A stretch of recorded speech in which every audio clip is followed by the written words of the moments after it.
Good morning and welcome to Gospel Bytes, where we take a bite at the Gospel for the day. Today is Thursday, March 26th. A reading from the Holy Gospel according to John. Glory to you, O Lord. This is taken from John chapter 8, verses 51 to 59.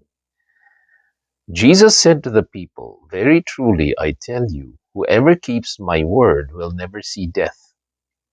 The Jews said to him, "Now we know that you have a demon. Abraham died, and so did the prophets. Yet you say, 'Whoever keeps my word will never taste death.' Are you greater than our father Abraham, who died?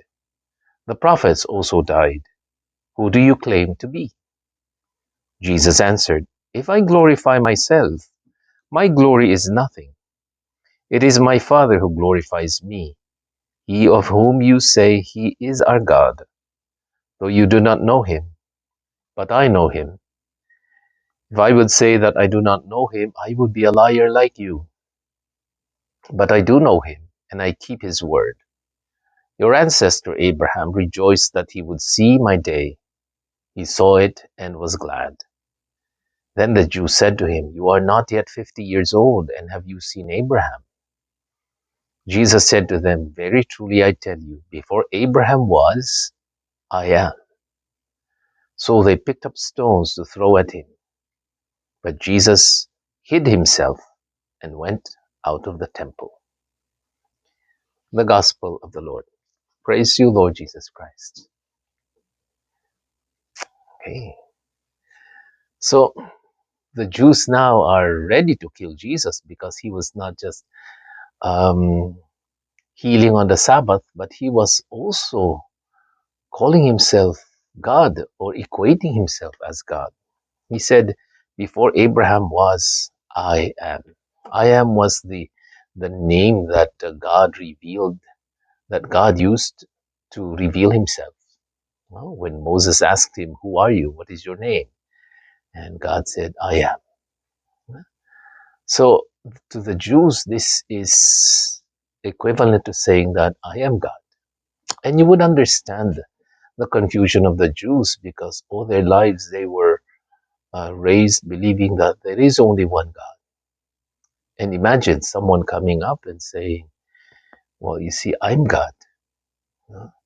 So for them, it would you would understand why it's very difficult for them to understand, why it's difficult for them to accept the claim of Jesus to be God. Now, Jesus revealed himself as I am. You know? It shows us that God is beyond time. He is always in the present tense. There is no past. There is no future. There is no. God is always present. Uh, Imagine time as a straight line.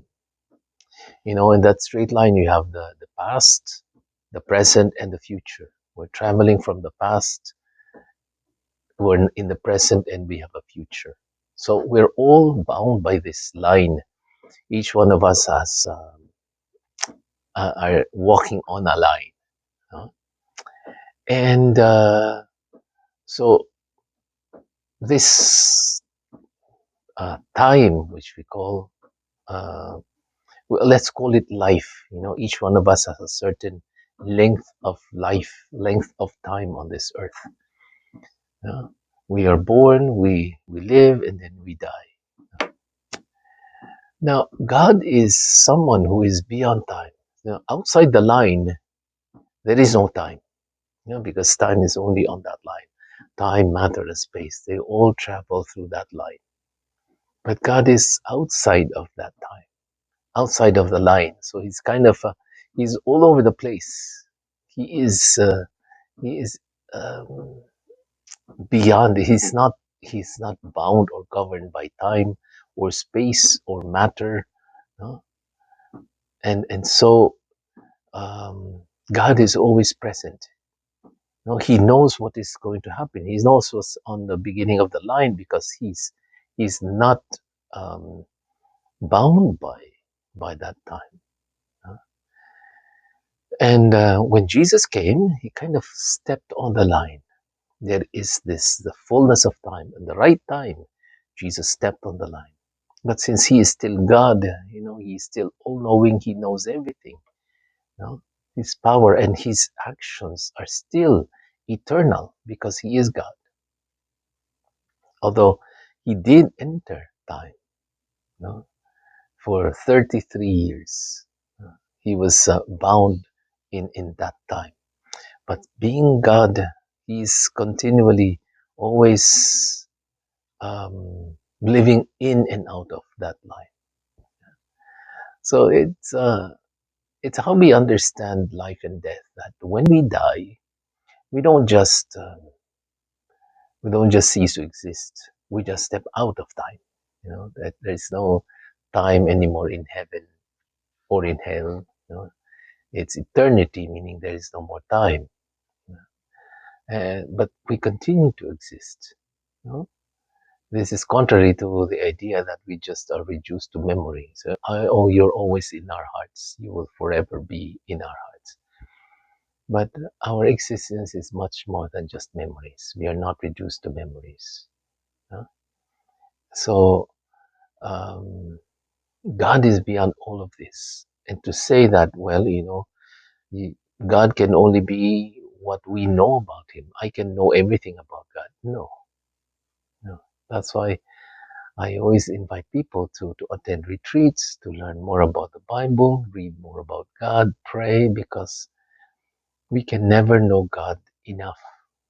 Our brains, our lifetime is too short to know about God. So I pray that we will all be open to the revelation and the surprises of God. Sometimes God speaks to us in many ways, and He left us His revelation through His Son. And uh, so He, you cannot say, yeah, I don't have anything more to learn about God. I know all of that already. Just be ready to be surprised. Because God is bigger than anything that we can imagine. I'm Father Jair Sembrano for another edition of Gospel Bites. God bless you. Have a nice day.